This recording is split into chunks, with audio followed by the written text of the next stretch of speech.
Hi guys, this is Matt at 43. We've moved a few things around in the gym to make room for the true stretch and a little more stretching area over here.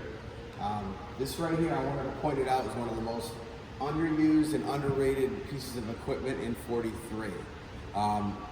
When you ask a question, what stretches can you do on it, it's more like asking what stretches can't you do on it. This thing, you can do everything: your hamstrings, your back, your chest, your calves. You can do absolutely everything, and there's a map in the back that tells you and shows you everything all back in here.